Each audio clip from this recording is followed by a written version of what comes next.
Right hand side देंगे, दाएं पक्ष विमा देखेंगे तो दाएं पक्ष विमा में दो पद हैं u और at। u भी वेग है, प्रारंभिक वेग है, तो उसके लिए भी l⁻⁻1 होगा। और दूसरा पद जो at है तो a त्वरण है, त्वरण के लिए विमीय सूत्र होता है l⁻2 और t स्मॉल t समय है, इसके लिए कैपिटल T आ जाएगा। अब l⁻2 और t इनका आपस में मल्टीप्लाई होगा तो हमें मिल जाएगा m⁻0 l⁻⁻1, क्योंकि गुणा में घातें जुड़ती हैं, -2 + 1 -1 हो जाएगा। तो इस पर हम देखते हैं बाएं पक्ष में की विमा थी m0 l⁻1 और दाएं पक्ष के दोनों पदों में m0 l⁻1 आ रहा है, तो हम कह सकते हैं कि दिया गया समीकरण विमीय रूप से शुद्ध है। अब जो थर्ड इक्वेशन है गति का, v² = u² + 2s, इसमें भी सेम वही स्थिति है। u और v वेग हैं, a त्वरण है, s दूरी है, तो दूरी के लिए एक लंबाई की बात करेंगे हम। तो बाएं पक्ष में केवल v² है, तो v वेग है तो l⁻⁻1 का स्क्वायर ले लेंगे।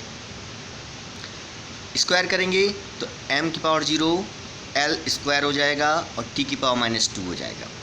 राइट हैंड साइड में देखें, l⁻1 का स्क्वायर और ये u² हो गया और 2as, a l⁻2 होता है और s दूरी है, लंबाई है, तो ये l हो जाएगा। दो एक विमाहीन राशि है, इसको हमें लेना नहीं है, छोड़ देंगे हम। तो हम देखते हैं जब स्क्वायर करेंगे l⁻1 का और स्क्वायर करेंगे तो m0 l⁻2 t⁻2 हो गया और l⁻2 इंटू l करेंगे तो हमें मिल जाएगा m⁻0 l⁻2 t⁻2। इस प्रकार हम देखते हैं कि बाएं पक्षी विमा और दाएं पक्षी विमा इसमें भी सेम है, अतः दिया गया समीकरण शुद्ध है। तो इस प्रकार हम विमीय समीकरण की अनुप्रयोग के अंतर्गत समीकरण की शुद्धता की जांच कर सकते हैं। अब जो दूसरा अनुप्रयोग था कि यदि एक भौतिक राशि दो या दो से अधिक भौतिक राशियों पर निर्भर करती है तो उनमें हम संबंध स्थापित कर सकते हैं। तो यहाँ पर वायु में ध्वनि का वेग जो दिया है वो माध्यम के प्रत्यास्थता गुणांक और घनत्व पर निर्भर करता है। मतलब वेग जो है प्रत्यास्थता गुणांक पर निर्भर कर रहा है और घनत्व पर निर्भर कर रहा है। हमें विमीय विधि का उपयोग करके ध्वनि के वेग के लिए सूत्र की स्थापना करनी है। हम मान लेते हैं कि स्मॉल v जो ध्वनि का वेग है, कैपिटल E माध्यम का प्रत्यास्थता गुणांक है और d घनत्व है। तब v प्रोपोर्शनल, v समानुपाती e⁻a और d⁻b, जहाँ d घनत्व है। अब जब हम समानुपाती का चिन्ह हटाएंगे तो एक नीतांक लगा देंगे, तो v = k e⁻a d⁻b, जहाँ k एक विमीयहीन नीतांक है। समीकरण 1 मान लेंगे इसको।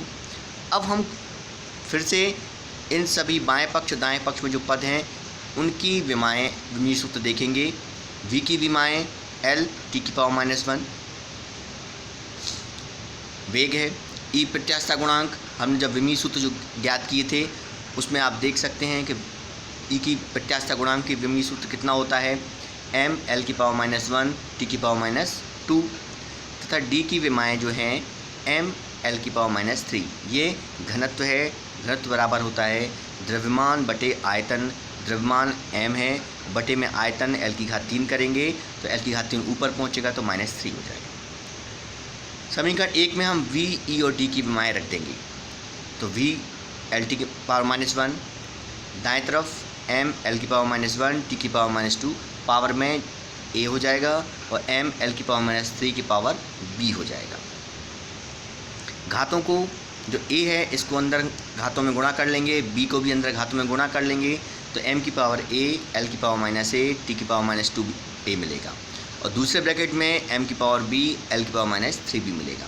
अब दाएं तरफ दो जो ब्रैकेट हैं उनमें आपस में मल्टीप्लाई होगा, गुणा होगा, तो गुणा में घातें जुड़ती जाएंगी। तो m की पावर हो जाएगा a प्लस b, l की पावर हो जाएगा -a -3b, और t की पावर -2a। हम जानते हैं कि विमीय समांगतता के सिद्धांत के अनुसार दोनों पक्षों के की विमाएँ समान होना चाहिए। तो इस स्थिति में बाएं तरफ m की पावर 0 है और दाएं तरफ m की पावर a प्लस b है, तो a प्लस b बराबर 0 हो जाएगा। बाएं पक्ष में l की पावर 1 है और दाएं पक्ष में l की पावर -a -3b है, तो इनको भी बराबर कर देंगे तो -a -3b = 1। बाएं पक्ष में t की पावर -1 है और दाएं पक्ष में t की पावर -2a है, तो -2a = 1। समीकरण 4 से हम देख रहे हैं कि a की वैल्यू निकल जाएगी हमारे पास 1/2। ये a की वैल्यू 1/2 हम समीकरण नंबर 2 या 3 किसी में भी रख देंगे। 2 में रखने में आसानी है, 2 में रखेंगे हम, तो हमें b = मिल जाएगा -1/2। a और b के ये मान हम समीकरण 3 में रख देंगे। समीकरण 1 में रखेंगे तो v = k e की पावर 1/2 और d की पावर -1/2, और बराबर k e की पावर 1/2, d की पावर जो -1/2 है इसको हम नीचे ले जाएंगे तो हमें मिल जाएगा e की पावर 1/2 बटे d की पावर 1/2। 1/2 होता है वर्गमूल, तो k बराबर e/d की पावर 1/2 या v = k √e/d। तो इस प्रकार हम v, e और d में संबंध ज्ञात कर सकते हैं। अब विमीय समीकरण का जो तीसरा अनुप्रयोग है कि एक पद्धति में मात्रक को दूसरी पद्धति में बदलना। तो विमीय समीकरण में हम देख रहे हैं यहाँ पे कि 800 न्यूटन को हमें डायन में बदलना है। बल का मात्रक होता है न्यूटन एसआई पद्धति में, और सीजीएस पद्धति में होता है डायन। सबसे पहले हम बल का विमीय सूत्र देखते हैं। m l की पावर m l t की पावर -2, ये होता है बल का विमीय सूत्र। अब m की घात यहाँ पे 1 है तो a बराबर 1 ले लेंगे, l की पावर 1 है b बराबर 1 ले लेंगे, t की पावर -2 है तो c बराबर -2 ले लेंगे, और चूँकि 8 न्यूटन को बदलना है तो ये हो जाएगा n1। ये सूत्र हमने बात की थी कि ये आपको याद रखना है, n2 बराबर n1, m1/m2 की पावर a, L1/L2 की पावर b और T1/T2 की पावर c। m1/m2 चूँकि पहले SI मात्रक है तो इसलिए पहले 1 किलोग्राम होगा, और CGS से बदलना है तो वो नीचे 1 ग्राम होगा, तो 1000 ग्राम बटे 1 ग्राम, ये हो गया 1000। L1/L2 ऊपर मीटर में होगा SI पद्धति में, नीचे CGS से बदलना है इसलिए सेंटीमीटर होगा, तो 100 सेंटीमीटर बटे 1 सेंटीमीटर, तो ये हो गया 100। समय T1/T2 दोनों स्थितियों हम सेकेंड ही लेते हैं हमेशा, तो 1 सेकेंड/1 सेकेंड 1, ये मान हम इसमें रखेंगे। तो n2 = हो जाएगा 8, 1000 की पावर 1, 100 की पावर 1 और 1 की पावर -2। 1 की पावर -2 का कोई औचित्य नहीं है इसलिए वो हट जाएगा। 1000 3 0 हैं, 100 2 0 हैं, तो टोटल हो गए 5 0। इस तरह से हम 8 × 10⁵ डायन। इस प्रकार हमने देखा कि 8 न्यूटन को हम लिख सकते हैं। 8 न्यूटन जो एसआई पद्धति मात्रक है उसका मान सीजीएस पद्धति में होगा 8 × 10⁵ डायन, या हम ये कह सकते हैं कि 1 न्यूटन बराबर होता है 10⁵ डायन। एक और एग्जांपल हम देखें कि G = दिया है 6.67 10⁻11 न्यूटन मीटर स्क्वायर पर किलोग्राम स्क्वायर। ये गुरुत्वीय नीतांक है, गुरुत्वाकर्षण नीतांक है जी। यहाँ पर इसका मान सीजीएस पद्धति में हमें ज्ञात करना है। ये हमें दिया है एसआई पद्धति में। चलिए हम देखते हैं गुरुत्वाकर्षण नीतांक का विमीय सूत्र। आप सारणी से ज्ञात कर सकते हैं। और यहाँ पर हम देख रहे हैं जी का जो विमीय सूत्र होता है, इसको आपको याद रखना पड़ेगा।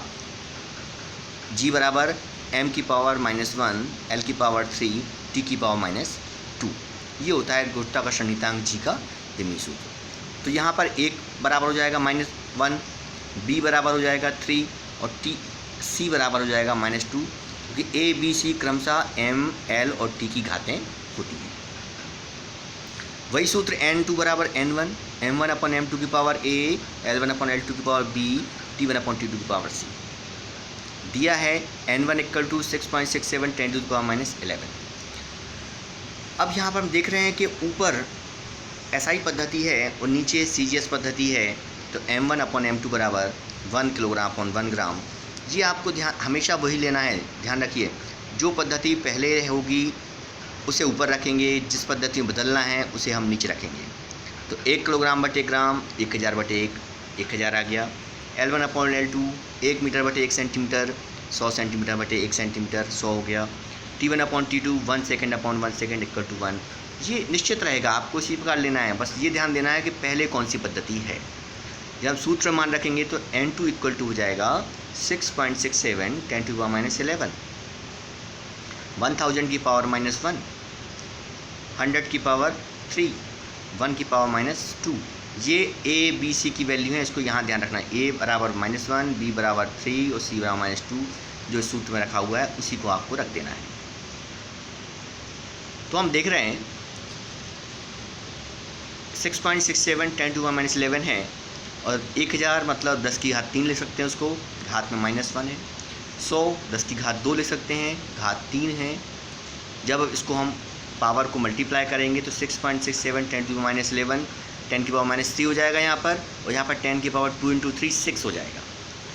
अब यहाँ पर 10 की ऋणात्मक घात है -11 और -3, तो ये हो जाएगा -14, और 10 की धनात्मक घात है 6, तो -14 में से 6 घटाएंगे तो हो जाएगा -8। क्योंकि गुणा में घातें जुड़ती हैं तो लिखेंगे -14 + 6 + 6, तो हमें मिल जाएगा 6.67 10 to the power -8।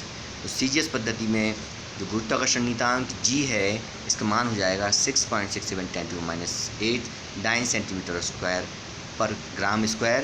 तो इस प्रकार हमने विमीय समीकरण के अनुप्रयोग के अंतर्गत जो कुछ और एग्जाम्पल थे उन एग्जाम्पल्स को देखा।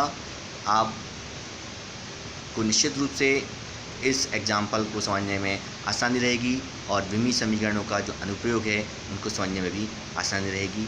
अगले वीडियो में हम अगला टॉपिक लेकर उपस्थित होंगे। तब तक के लिए नमस्कार।